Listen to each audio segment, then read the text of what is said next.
ठीक है, तो दक्षिण भारत का इतिहास हम लोग कर रहे थे।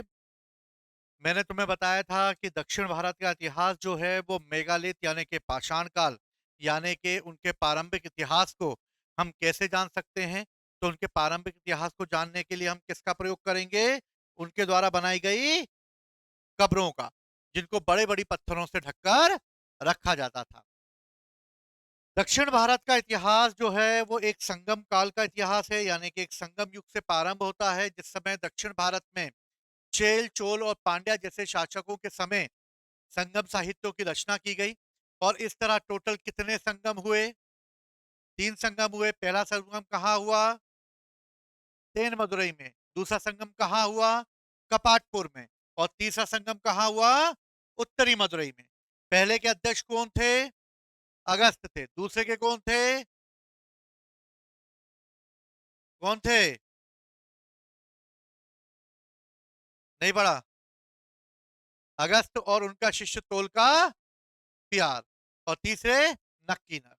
ठीक है। अब देखो, दक्षिण भारत का इतिहास हम देख रहे थे, और दक्षिण भारत के इतिहास में कई छोटे छोटे वंश खड़े होंगे। और इसी में है सबसे पहले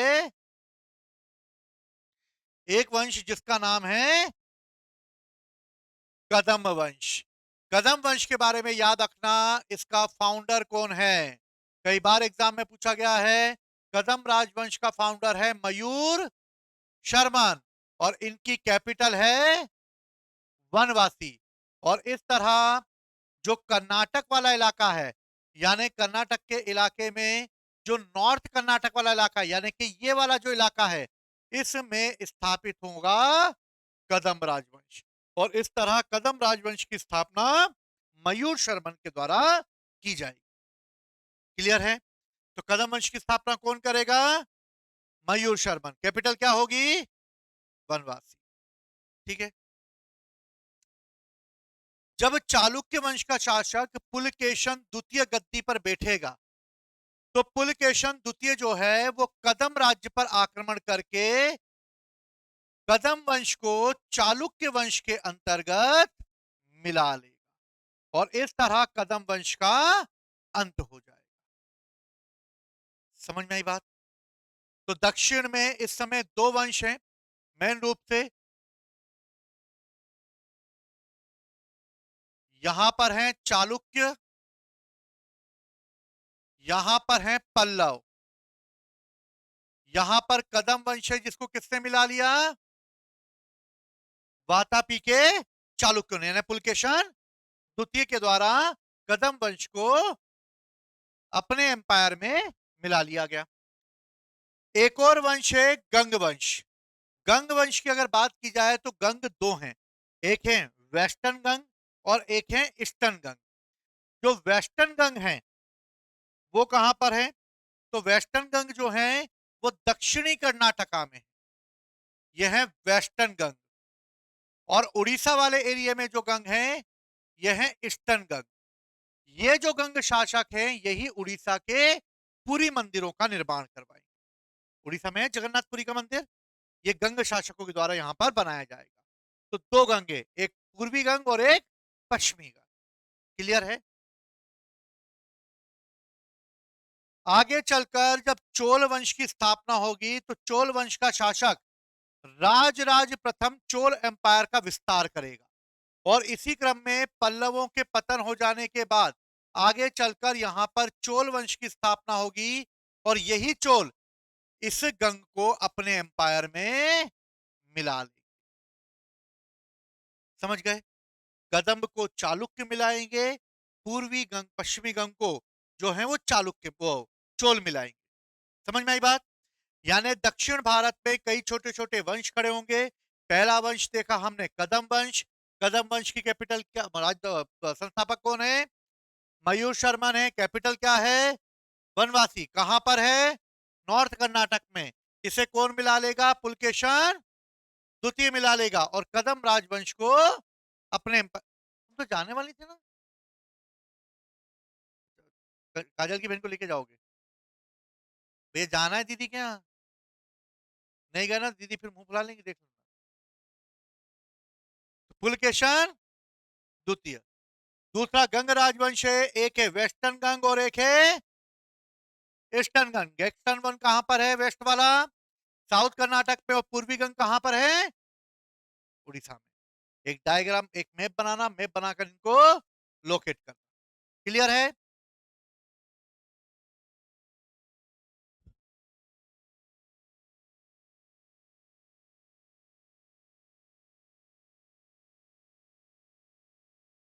अब देखो, दक्षिण भारत में एक इतिहास चालू होगा जिसको कहते हैं हम, मुन्ना मुझसे क्यों खपा रहता है यार?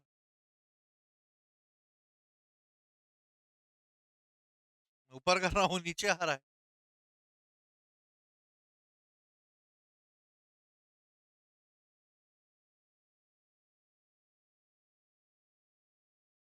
एक इतिहास चालू होगा जिसको हम कहते हैं पल्लव चालुक्य संघर्ष। क्या कहते हैं इसको हम लोग?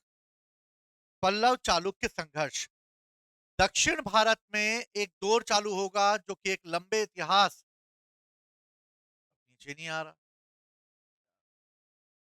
बस थांबा भाई थांबा। तो क्या चालू होगा? एक पल्लव चालुक्य संघर्ष चालू होगा। पल्लव चालुक्य संघर्ष जो है वो बेसिकली साउथ में जब गुप्तों के समय ही एक वाकाटक वंश हुआ करता था, यानी इस समय दक्षिण में वाकाटक वंश थे। और वाकाटक वंश जो इस एरिया में था, इस वाकाटक वंश का पतन हो गया। और वाकाटक पतन के बाद वहां पर एक नया वंश खड़ा हुआ जिसको कहा गया चालुक्य वंश। यानी यहां पर वाकाटकों के बाद कौन से वंश आ गया? चालुक्य आ गया, जिससे गंगों को मिलाया था। ठीक है, ठीक है, समझ में आई बात? दूसरी इंपॉर्टेंट चीज, 500 से लेके 750 एडी तक, लगभग 250 वर्षों तक एक संघर्ष चला है जिसको कहा जाता है पल्लव चालुक्य संघर्ष। और दक्षिण भारत में पल्लव चालुक्यों के बीच एक प्रकार से युद्ध होगा। क्यों होगा? तो कृष्णा तुंगभद्रा नदी के दोआब पर कब्जा करने के लिए होगा। क्योंकि यहां पर कृष्णा नदी है, और कृष्णा नदी और तुंगभद्रा नदी का जो बीच का एरिया है वो बहुत ही उपजाऊ एरिया है। और इस उपजाऊ एरिया पर कब्जा करने के लिए ये चालुक्य और पल्लव आपस में भिड़ जाएंगे, क्योंकि जमीन उपजाऊ है और यहाँ पर खेती ज्यादा होती है, रिसोर्सेज ज्यादा है। इसलिए दोनों राज्य चाहते हैं कि उनका अधिकार इस राज्य पर बन जाए। ठीक है, और पल्लव चालुक्य संघर्ष प्रारंभ होगा। कृष्णा और तुंगभद्रा नदी का जो एरिया है उसको लेकर पल्लव और चालुक्य आपस में उलझ जाएंगे, और इस तरह दक्षिण में ये स्थिति पैदा होगी। अगर दक्षिण में हम देखें तो इस समय दक्षिण की कंडीशन क्या है? ये है चालुक्य डायनेस्टी। कौन सी डायनेस्टी है? चालुक्य डायनेस्टी। वाकाटकों के बाद ये चालुक्य डायनेस्टी आई। और नीचे ही है पल्लव एम्पायर। क्या है नीचे?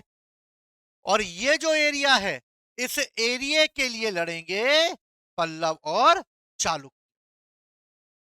समझ में आई कहानी? पल्लव चालुक्य किसके लिए लड़ेंगे? अब हम एक एक करके इन वंशों के बारे में देखें। सबसे पहले बादापी के चालुक्य या बादामी के चालुक्य। सबसे पहले अगर हम बात करें तो बादामी या वातापी के चालुक्य शासक होंगे। वातापी के चालुक्य शासकों की अगर बात की जाए तो ये बादामी इसलिए क्योंकि इन्हें वातापी भी कहा जाता है, बादामी या फिर वातापी। और क्योंकि वातापी इनकी कैपिटल है इसलिए इन्हें वातापी के चालुक्य। रिसोर्सेस क्या है हमें इस वंश के बारे में जानने के लिए? तो हमारे पास है पुलकेशन द्वितीय का एहोल इंस्क्रिप्शन। क्या है हमारे पास? एहोल अभिलेख। याद आया है एहोल? मैंने हर्षवर्धन के समय इसके बारे में बताया था कि उत्तर में जब वर्धन एम्पायर था और वर्धन एम्पायर का शासक हर्षवर्धन था, तो हर्षवर्धन जब साउथ की ओर बढ़ रहा था तभी दक्षिण से चालुक्य शासक पुलकेशन द्वितीय ने उसे रोकने के लिए उससे युद्ध लड़ा। और जब दोनों के बीच युद्ध हुआ तो उसमें पुलकेशन द्वितीय की जीत हुई। और दोनों राज्यों की सीमा किसको बनाया गया? नर्मदा नदी को, और इस तरह रेवा नदी दोनों राज्यों की सीमा बनी। पुलकेशन द्वितीय के एहोल अभिलेख को जिसको किसने लिखा है? रवि कीर्ति के एहोल अभिलेख में हमें जिसकी भाषा संस्कृत है और लिपि जो है जिसकी वो है साउथ ब्राह्मी, इसमें हमें ये जानकारी मिलती है कि इस समय दक्षिण में अगर कोई महत्वपूर्ण चालुक्य वंश है तो वो है वातापी के चालुक्य, और उसका महान शासक है अभी पुलकेशन द्वितीय। क्लियर है कहानी? हर्षवर्धन को पुलकेशन द्वितीय ने युद्ध में पराजित कर दिया, जिसकी जानकारी हमें एहोल अभिलेख से मिलती है, और इसमें यह सूचना मिलती है कि इस अभिलेख में रवि कीर्ति अपनी तुलना कालिदास से करता है। किससे करता है? कालिदास से करता है। देखो, वर्तमान में हम लोग करेंट इशू पर टॉपिक की वीडियो बना रहे हैं। इन करेंट के जो टॉपिक हैं ये अब तुम्हारे टेस्ट में भी पूछे जाएंगे, ठीक है? तो इन वीडियो को तुम्हें देखना होगा, इससे क्वेश्चंस हम उसमें जो भी हमने लेक्चर दिया उसमें से पूछेंगे, जिससे तुम्हें नेशनल इशू भी या इंटरनेशनल इशू भी पता रहे। समझ गए बात को? करंट अफेयर्स की क्लासेस भी चालू है तुम्हारी, उसको भी तुम्हें देखना है, उसमें से भी हम क्वेश्चन पूछेंगे। समझ गए बात को? तो मेलोडी खाओ और खुद जान जाओ। समझ गए? तो भैया हर्षवर्धन को किसने हरा दिया? पुलकेशन द्वितीय ने। पुलकेशन द्वितीय ने हर्षवर्धन को हरा के उसको कितनी किस ओर धकेल दिया? नॉर्थ की ओर धकेल दिया, और इस तरह दोनों की सीमा क्या बन गई? नर्मदा नदी। और नर्मदा नदी को किस नाम से जाना जाता था? रेवा। किसके नाम से जाना जाता था? ईरानी एक इतिहासकार है जिसका नाम है ताबरी। कौन है ईरानी इतिहासकार?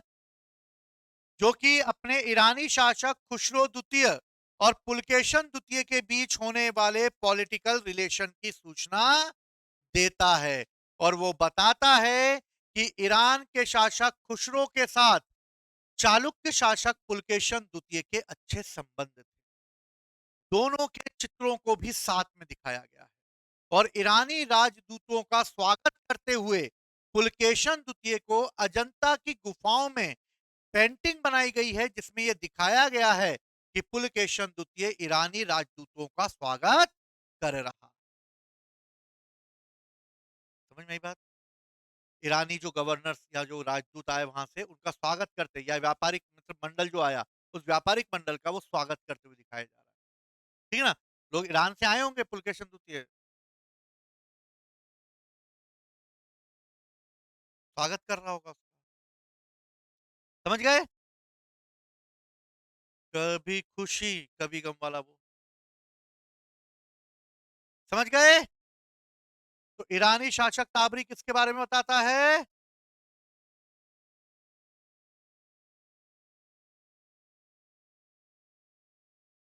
चलो, चालुक्य वंश की अगर हम बात, अरे यार, चालुक्य वंश की अगर हम बात करते हैं तो चालुक्य वंश का फाउंडर कौन है? तो फाउंडर है पुलकेशन फर्स्ट। लेकिन मेन शासक कौन है? पुलकेशन सेकेंड।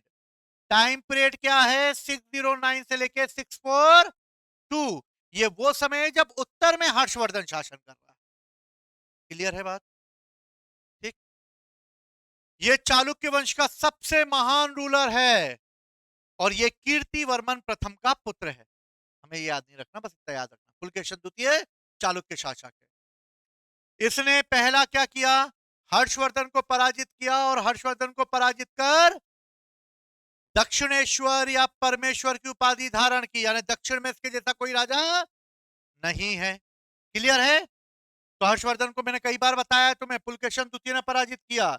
जानकारी रवि कीर्ति के एहोल अभिलेख से मिलती है। चालुक्य शासक पुलकेशन द्वितीय ने कृष्णा और गोदावरी के बीच के एरिया को जीत लिया, और बीच के एरिया को जीतकर उसने वेगी का जो क्षेत्र है उस पर अधिकार कर लिया, और वेगी के क्षेत्र पर अधिकार करके अपने भाई विष्णुवर्धन को वहां पर उससे नियुक्त कर दिया, और इस तरह वेगी के चालुक्य वंश की स्थापना हुई, जिसका फाउंडर होगा विष्णुवर्धन। समझ में आई बात? समझ में आ गई बात? तो वातापी के चालुक्य, उन्हीं के भाइयों ने मिलकर वेगी के चालुक्य वंश की स्थापना। क्लियर है? और इस तरह वेगी के चालुक्य वंश की क्या पड़ गई? नींव पड़ गई।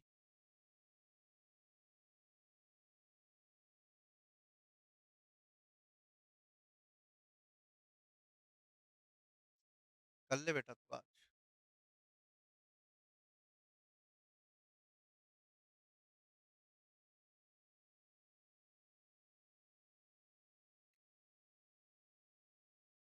देख मान जा, देख। अरे यार,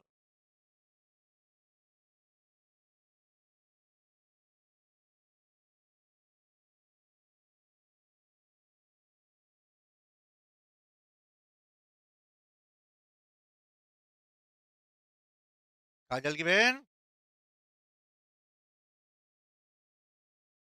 चलो अब आते हैं हम पुलकेशन द्वितीय पे। पुलकेशन द्वितीय ने ही चालुक्य पल्लव संघर्ष प्रारंभ कर दिया। क्या कर दिया? चालुक्य पल्लव संघर्ष प्रारंभ कर दिया। हुआ क्या? देखो,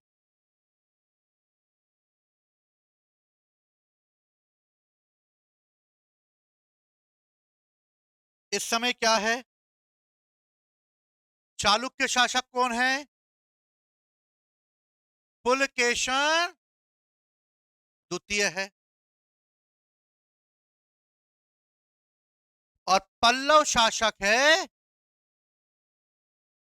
महेंद्र वर्मन प्रथम। कौन है? महेंद्र वर्मन प्रथम। दोनों के बीच बहने वाली नदी नर्मदा कहां से आई है? कृष्णा, तुंगभद्रा वाला इलाका, जिसको लेकर दोनों आपस में उलझेंगे।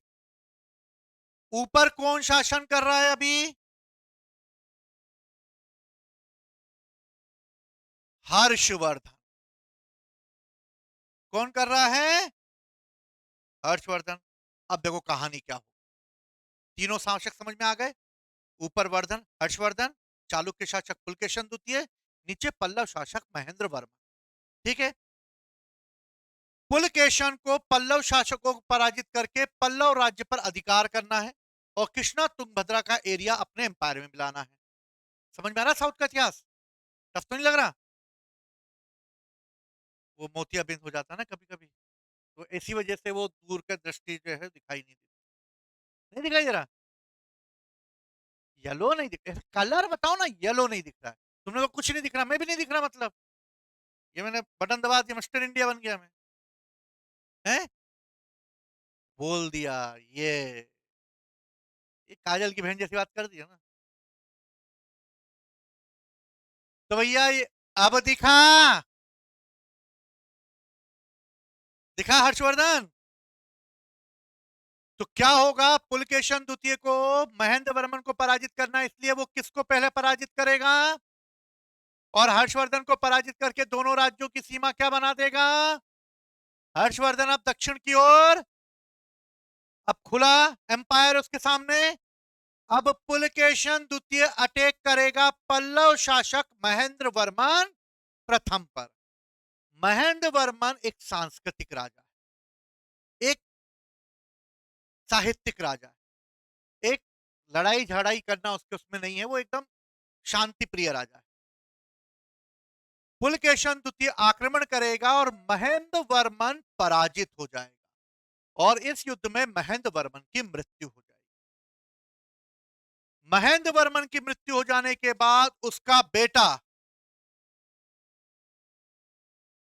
नरसिंह वर्मन प्रथम गद्दी पर बैठेगा और युद्ध भूमि में निर्णय लेगा कि जब तक वो पुलकेशन द्वितीय को पराजित नहीं कर देगा चैन से नहीं बैठेगा। और नरसिंह वर्मन प्रथम अटैक कर देगा पुलकेशन द्वितीय को और पुलकेशन द्वितीय को पराजित करके उसकी राजधानी वातापी को जला देगा और वातापी को जलाकर उस राजधानी को जलाने के उपलक्ष्य में नरसिंह वर्मन प्रथम वातापी कोंड की उपाधि धारण करेगा। किसकी उपाधि धारण करेगा? वातापी कोंड। और इस तरह वो अपने पिता की मृत्यु का बदला ले। दक्षिण भारत में ये होगा। चालुक्य शासक कमजोर पड़ जाएंगे और चालुक्य शासकों को पराजित करके पल्लव शासक एक ऐसे मंदिरों की, यानी पल्लवों ने बहुत मंदिर बनवाए, जैसे पल्लव कालीन मंदिरों के नाम से हम देखेंगे। आगे चलकर चालुक्यों का एक शासक होगा जिसका नाम होगा विक्रमादित्य सेकेंड। ये अपने चालुक्य वंश का बदला लेने के लिए पल्लव वंश पर आक्रमण करेगा बाद में आने वाले समय में। और जब विक्रमादित्य सेकंड आक्रमण करेगा तो पल्लवों की राजधानी कांची को जला देगा और कांची को जलाकर यह उपाधि धारण करेगा कांची कोंड।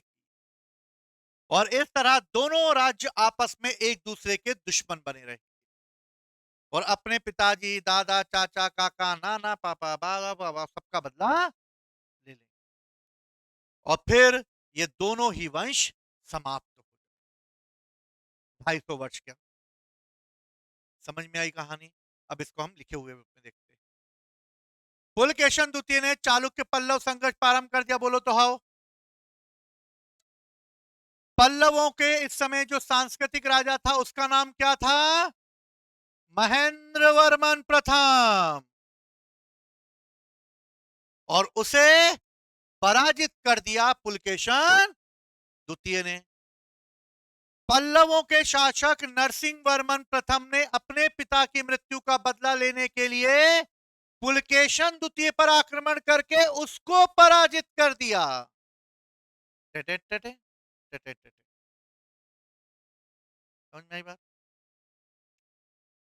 पुलकेशन द्वितीय को पराजित करने के बाद नरसिंह वर्मन प्रथम ने उसकी कैपिटल वातापी को जला दिया और वातापी को जलाकर उसने वातापी कोंड की उपाधि धारण। समझ में आ रहा है? साउथ का इतिहास थोड़ा सा टफ है। अभी तक जो पढ़ाया समझ में आया ना? क्लियर है? समझ में आई यहां तक? पुलकेशन द्वितीय के बारे में कहा जाता है कि उसके दरबार में 641 में हैन स्वांग आया था। हैन स्वांग का मतलब है एक चीनी यात्री जो किसके दरबार में आया था? हर्षवर्धन के दरबार में। भाई साहब घूमा फिरा, एकदम एंजॉय करा उसने। नालंदा यूनिवर्सिटी गया, दक्षिण गया, पल्लवों के शासक मतलब चालुक्यों के शासकों के यहाँ गया, पल्लवों के यहाँ भी कांची तक गया वो, वापस लौटा वो। और इसी क्रम में उसने पुलकेशन द्वितीय के दरबार में भी वो कुछ समय रहा। तो हैंसवांग दक्षिण में किस शासक के दरबार में गया? पुलकेशन द्वितीय के दरबार में। कहा मैंने अभी थोड़ी देर बताया कि ताबरी नामक एक ईरानी इतिहासकार ने पुलकेशन द्वितीय और ईरानी शासक खुसरो के बारे में बताया है। और इसमें बताया है कि दोनों अपने यहां एक दूसरे के यहां जो है गवर्नर या एम्बेसडर भेजा करते थे। ठीक है, दोनों अपने यहां एम्बेसडर भेजा करते। राजदूत समझ गए ना? एक राज्य दूसरे राज्य में भेजता था। कहानी समझ में आई पूरी? आ गई? काजल की बहन को आ गई मतलब सबको आ गई?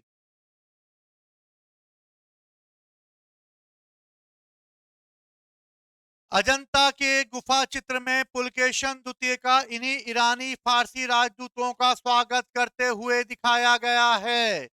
याद रखना कहां पर दिखाया गया है इन ईरानियों का स्वागत करते हुए? अजंता की गुफाओं में दिखाया गया है। कभी देखिए अजंता की गुफाएं? तुमने भीमबेटका नहीं देखा, अजंता क्या देखा होगा? ठीक है। उदयगिरी की गुफाएं देखिए, मेरे को भी ले चलना है एक आध दिन। मैंने नहीं देखी। तो वही पत्थरों के बारे में जब हम पढ़ेंगे तब हमें वो पत्थर सोने के समान दिखाई देंगे, क्योंकि हमने पढ़ा नहीं है इसलिए वो हमारे लिए पत्थर हैं। लेकिन जब हम उनके बारे में जानेंगे तो वो हमारे लिए सोने से काम नहीं होंगे। हाँ, वो मैं भी लेता हूं ऐसे करके। क्लियर है? आगे चलकर शासक विक्रमादित्य द्वितीय बनेगा, बताया था थोड़ी देर पहले। विक्रमादित्य द्वितीय अपने पूर्वजों का बदला लेने के लिए पल्लवों की राजधानी कांची पर आक्रमण कर देगा और कांची को जलाकर राख कर देगा, और किसकी उपाधि धारण करेगा? कांची कोंड की उपाधि धारण करेगा। कौन किसकी उपाधि धारण कर रहा है, याद रखना। विक्रमादित्य द्वितीय के बारे में कहा जाता है कि इसका विवाह हेहे वंश की दो राजकुमारियों के साथ हुआ था। दोनों बहनें थी, एक का नाम था त्रिलोक महादेवी, बीवी के साथ सालिफ्री थी त्रिलोक महादेवी, और एक थी लोक महादेवी। और ये दोनों के साथ उसने विवाह किया, और दोनों जो हैं वो एक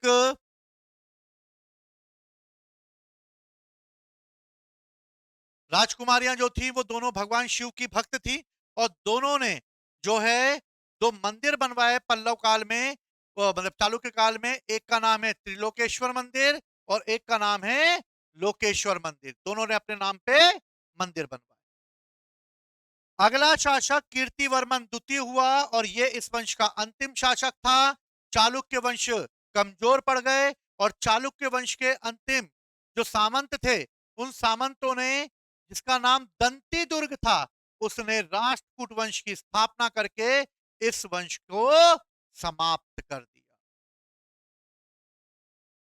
तो वातापी के चालुक्य वंश के बाद कौन सा वंश खड़ा होगा? तो देखो, सबसे पहले वा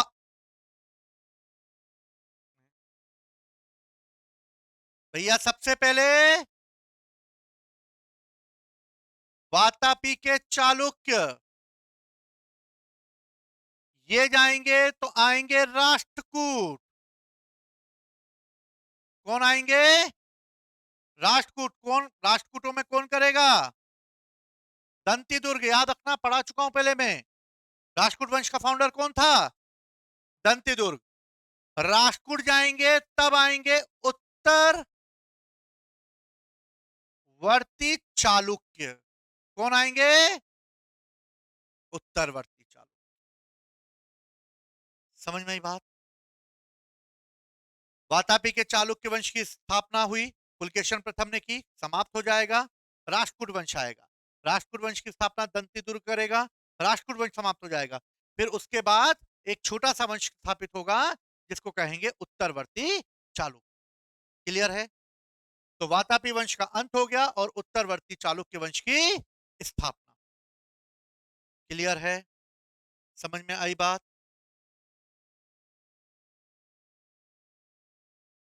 तो ये हैं वातापी के चालुक्य शासक। क्लियर है? सिंपल है, घर पे जाके एक बार पढ़ोगे, घर में मम्मी को सुनाओगे, भाई बहनों को सुनाओगे, तो उनको भी याद हो जाएगा, है ना? सुना मत देना गलती से, बहुत पिटोगे। क्या पढ़ा रहे हो ये? अगला वंश है पल्लव वंश। कौन सा वंश है? पल्लव।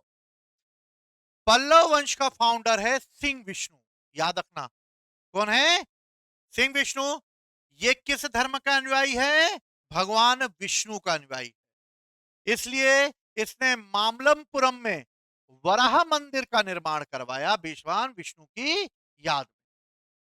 तो मामल्लपुरम के वराह मंदिर किसने बनवाए? सिंह विष्णु ने बनवाए। ठीक है, बहुत बड़े मंदिर हैं मामल्लपुरम का वराह मंदिर, है ना? बहुत बड़े मंदिर हैं ये। इसके दरबार में एक विद्वान रहा करता था जिसका नाम था भारवी, और इसने एक पुस्तक लिखी है जिसका नाम है किरातुर्जुनीयम। तो किरातुर्जुनीयम रचना किसने लिखी? भारवी ने लिखी। किसने लिखी? भारवी। है ना? जब भी बुक्स आए ना उनको अलग लिखते चलना, ठीक है? चलो, अगला शासक हुआ महेंद्र वर्मन प्रथम। याद आया महेंद्र वर्मन प्रथम? पुलकेशन द्वितीय ने दक्षिण में जब पल्लव वंश पर आक्रमण किया तब पल्लवों का शासक कौन था? महेंद्र वर्मन प्रथम।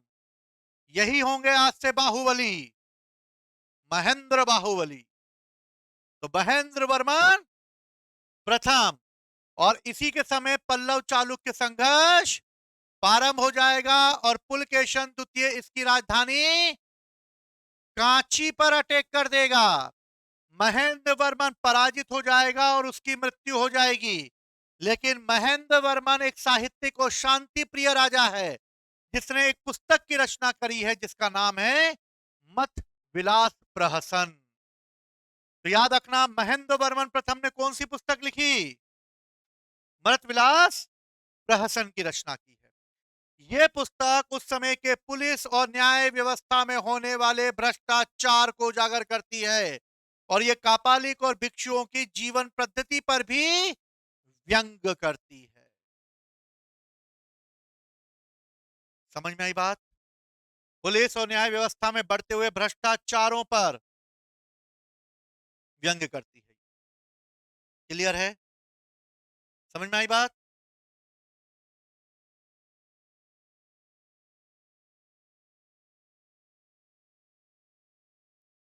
अगले चलकर महेंद्र वर्मन के बाद उसका बेटा नरसिंह वर्मन प्रथम गद्दी पर बैठेगा। कौन बैठेगा? और मैंने बताया था नरसिंह वर्मन प्रथम पुलकेशन द्वितीय पर आक्रमण करके अपने पिता की मौत का बदला लेगा, और पुलकेशन द्वितीय को पराजित करके उसकी कैपिटल वातापी को जला देगा, और किसकी उपाधि धारण करेगा? वातापी गोंड की उपाधि धारण करेगा। समझ में आ रही कहानी? साउथ में भी ऐसे ही होता है, बाप की मौत का बदला बेटा लेता है, फिर उसके पूरे घर वालों को मार देता है, फिर दूसरा उसके घर में कोई बड़ा पैदा होता है, वो अल्लू अर्जुन टाइप का बड़ा होकर निकलता है, फिर वो उसके परिवार को मार देता है, फिर दोनों परिवार में लास्ट में जाकर दोस्ती हो जाती है। साउथ की मूवी देखी होगी ना? जो सलमान खान की देखते हो आजकल। महाबलीपुरम, याद रखना ध्यान से, नरसिंह वर्मन प्रथम, क्या लगा हुआ है? प्रथम, यानी सिंगल। क्या लगा हुआ है? सिंगल। इसलिए महाबलीपुरम के एकाश्म मंदिरों का निर्माण नरसिंह वर्मन प्रथम कराएगा। नरसिंह वर्मन प्रथम लगा हुआ है, इसलिए एकाश्म, सिंगल। समझ में आई ट्रिक? तो महाबलीपुरम के एकाश्म मंदिर, सिंगल मंदिर, याद करने के लिए, एकाश्म मतलब एक ही पत्थर को काटकर बनाए गए मंदिरों को महाबलीपुरम मंदिर कहते हैं। इसे उसे एकाश्म कहा गया, एक ही पत्थर को काट के एक बुरा पत्थर काटा और उसको मंदिर बना। तो एकाश्म मंदिर बनाने का, या महाबलीपुरम के एकाश्म मंदिर यानी एक ही पत्थर को काटकर मंदिर बनाने की कला को नरसिंह वर्मन प्रथम शैली के नाम से गया। इसे मामलम शैली भी कहा जाता है। ठीक है? अगला शासक होगा नरसिंह वर्मन द्वितीय। मोस्ट मोस्ट इंपोर्टेंट है नरसिंह वर्मन द्वितीय। नरसिंह वर्मन द्वितीय के बारे में याद रखना, कई बार एग्जाम में आया है। इसने कांची के कैलाश नाथ मंदिर का निर्माण करवाया। किसके? कांची का कैलाशनाथ मंदिर। तो नरसिंह वर्मन द्वितीय लिखा है, का और का दो बार आया, घात लगा दी दो। समझ में आई बात? तो कांची का कैलाशनाथ मंदिर नरसिंह वर्मन द्वितीय। जब भी के दो बार आए तो द्वितीय। याद हो तो मैंने पिछली क्लासों में तुम्हें बताया था कि एक और मंदिर है जिसका नाम है, एक कांची का कैलाशनाथ मंदिर है और एक है एलोरा का कैलाशनाथ मंदिर। एक और कौन सा है? एलोरा का कैलाशनाथ मंदिर। ये देखो कांची का कैलाशनाथ मंदिर, कांची का कैलाशनाथ मंदिर नरसिंह वर्मन द्वितीय बना रहा है। कौन बना रहा है? नरसिंह वर्मन द्वितीय, इसलिए दो बार का आया। याद रखा? यह है एलोरा का कैलाशनाथ मंदिर, और एलोरा का कैलाशनाथ मंदिर कृष्ण भीम प्रथम, गलत लिखा गया, कृष्ण प्रथम के द्वारा बनाया गया। किसके द्वारा? कृष्ण प्रथम। तो इसमें के तो एक ही बार आ रहा है, इसलिए इसमें भी एक बार आएगा। समझ में आई बात? ये मंदिर बनवाएंगे राष्ट्रकूट। कौन बनवाएंगे? और ये बनवाएंगे पल्लव। दोनों मंदिर सबसे महत्वपूर्ण मंदिर हैं, याद रखना। कांची का कैलाशनाथ मंदिर नरसिंह वर्मन द्वितीय, और एलोरा का कैलाशनाथ मंदिर कृष्ण प्रथम। ये देखो एक ही पत्थर को काट कर बनाया गया ये मंदिर है, और ये देखो कितनी बड़ी नंदी बैठी हुई है। कहा जाता है सबसे बड़ी नंदी इसी मंदिर में। ठीक। और ये मंदिर देखो, इस मंदिर में कैसा है। ये मंदिर की कहानी मैंने तुम्हें बताई थी कि कृष्ण प्रथम की पत्नी थी, उसको सपने में भगवान शिव आए। भगवान शिव ने बोला मेरी बताई हुई जगह पे जाके मंदिर बनवाओ। कृष्ण प्रथम ने अपने मंत्रियों को भेजा, लेकिन कोई भी पत्थर नहीं था। वापस आ गए और सॉरी बोल दिया। बीबी गुस्से में आ गई, खाना बनाना बंद कर दिया उसने, इसलिए कृष्ण प्रथम को दोबारा भेजना पड़ा।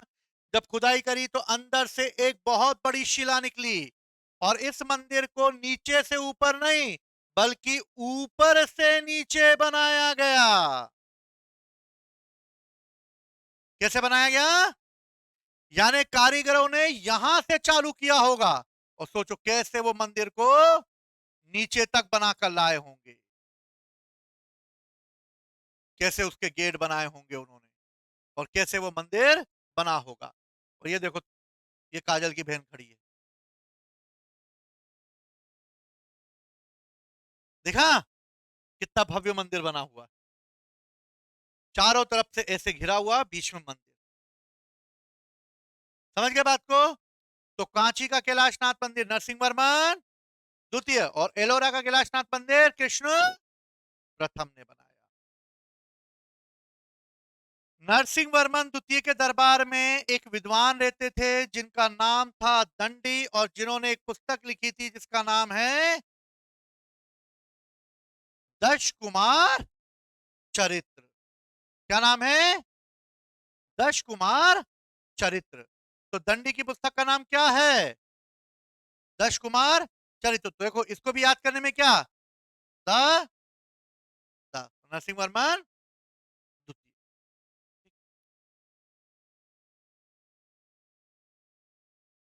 नरसिंह वर्मन द्वितीय। ठीक है। अब नहीं जाएगा, अब मुझे पता था ना।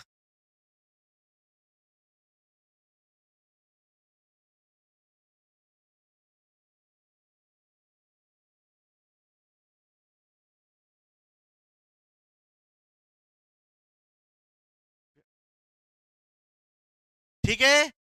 पल्लवों का अंतिम शासक होगा अपराजित वर्मन। कौन होगा? और इस तरह इस वंश की अंत कर दिया जाएगा, और एक नया वंश खड़ा होगा जिसकी स्थापना विजयलय के द्वारा की जाएगी, और वो वंश होगा चोला एम्पायर। याद रखना, चोल वंश का फाउंडर कौन है? विजयालय। राष्ट्रकूट वंश का फाउंडर कौन है? दंती दुर्ग। पल्लव वंश का संस्थापक कौन है? सिंह विष्णु। चालुक्य वंश का संस्थापक कौन है? पुलकेशन को पुलकेशन प्रथम। क्लियर है? याद रहेगा। ये क्वेश्चन है, इजी क्वेश्चन गलत ना हो, बाकी फाइट सब लड़ लोगे तुम। इजी क्वेश्चन गलत मत करो, जो एग्जाम में आए हुए वो क्वेश्चन गलत मत करो। सिंपल सी चीज। समझ गए बात को? पल्लवों के एडमिनिस्ट्रेशन की बात करते हैं तो पल्लवों ने अपना राजकीय चिन्ह क्या अपनाया? वृषभ अपनाया। क्या अपनाया? वृषभ।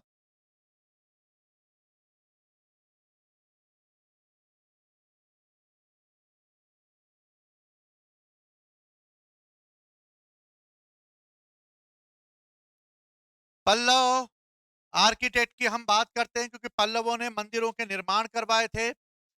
पल्लवों की अगर बात की जाए तो चट्टानों को काटकर मंदिर बनाने की कला पल्लवों ने प्रारंभ की। काटो मंदिरों को, अगर मंदिरों को बना, काटो मतलब पत्थरों को काटो, काटो और क्या बनाओ? मंदिर। जिससे मंदिर को एक व्यवस्थित और एक सही तरीके से बनाया जाए। इस शैली को क्या कहा गया? मामलम शैली। इसी को कहा गया नरसिंह वर्मन शैली, जिसमें महाबलीपुरम के एकाश्म मंदिरों का निर्माण हुआ, जिसमें कांची के कैलाशनाथ मंदिरों का निर्माण हुआ।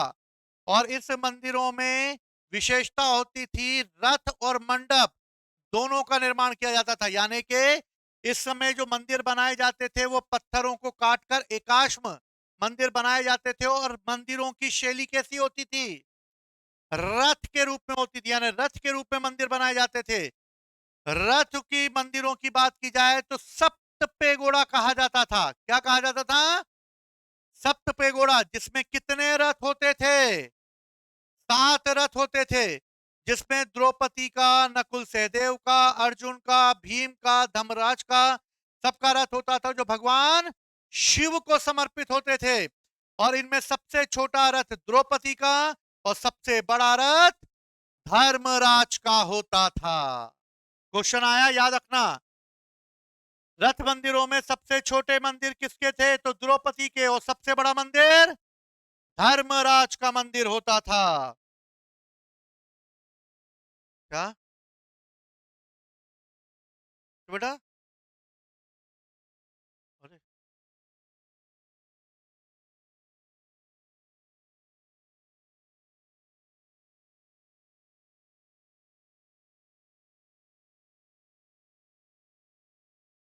ये देखो, ये है रथ मंदिर। रथ बना हुआ है, ठीक। ये एक ही शिला को काटकर ये मंदिर बनाए गए। ये रथ शैली के बनाए गए मंदिर।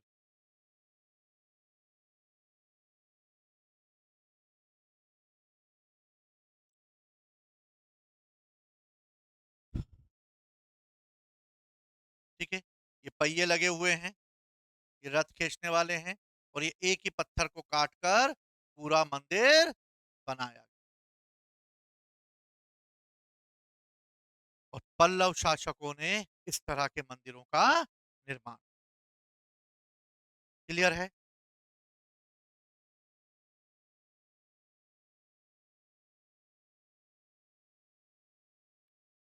अब देखो, अगला वंश जो है वो है चोला एम्पायर। तो चोला एम्पायर को हम लोग कल करें। ठीक है, तो आज पल्लव चालुक्य याद कर लेना, थोड़ा पढ़ लेना, क्योंकि देखो क्या होता है कि चीजें याद करने में थोड़ा समय लगता है। तुम्हें आइंस्टीन नहीं हो तुम लोग, नॉर्मल इंसान हो, इसलिए नॉर्मल तरीके से उसको याद कर। ठीक है फिर, चलो, जय हिंद, जय